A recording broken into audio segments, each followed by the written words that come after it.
कि माता पिता तो बैठे कैलाश पर्वत पे, सभी देवता लोग चले गए अपने अपने वाहन में। नारद जी महाराज देखते हैं तो गणेश जी बैठे हैं वहाँ। अच्छा।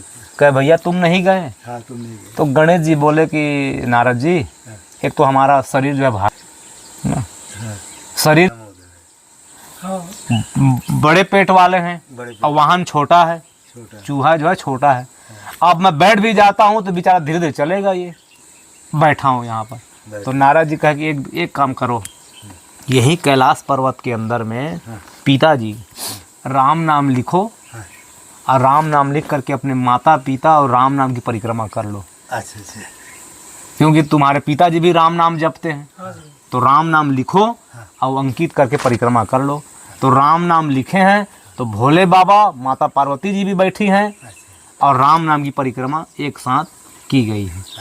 तो वहाँ पर राम नाम की ही महिमा को प्रधानता दी गई है वहाँ कि महिमा जासु जान गण राहु, प्रथम पूजियत नाम प्रभाव। नाम के प्रभाव से ही प्रथम पूजनीय गणेश जी हो। राम दिन राती सादर जप वणंग राती, रात दिन जपते हैं वो भी परिक्रमा हो गई, उनकी भी परिक्रमा हुई है।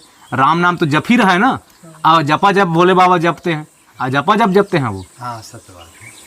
शंकर जी आदर पूर्वक जपते हैं, और क्योंकि भाव सहित शंकर जपे, कुभाव जपे मुनिबाल, कुंभकर्ण आलस जपो, अनक जपो 10 भाल। 4 प्रकार के जापक में सर्वश्रेष्ठ जापक भोले बाबा हैं। भाय कुभाय अनक आलसहूँ, नाम जपत मंगल दिश दसहूँ। तो भाव सहित शंकर जपे। तो यहाँ जप भी हो रहा है, ये भी पहला अर्थ है। भोले बाबा के मुख से अहर्निश राम नाम जप होता ही है। तो परिक्रमा किए हैं माता पिता के साथ में, तो राम नाम की भी परिक्रमा हुई है। तो यहाँ पर राम नाम की प्रधानता दी गई है।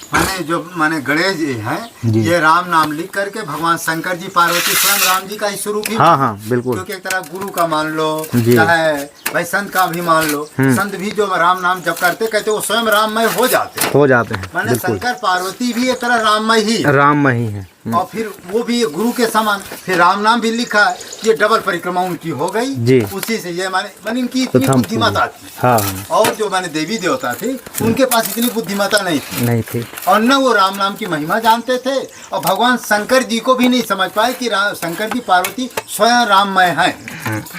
ऐसा ही माना जाएगा। बिल्कुल। तो माने भगवान शंकर जी के पास 2 बुद्धि थी, एक तो राम नाम की महिमा, और दूसरी बात शंकर पार्वती को भी उन्होंने राममय ही जाना है। हाँ। तो फिर परिक्रमा किए तो उनको जो है ये बुद्धि बड़ी महाराज तीक्ष्ण है। ये बुद्धि सबके अंदर आती नहीं है, क्योंकि बड़े बड़े दुनिया में भटकेंगे, क्योंकि राम नाम पर विश्वास नहीं करेंगे।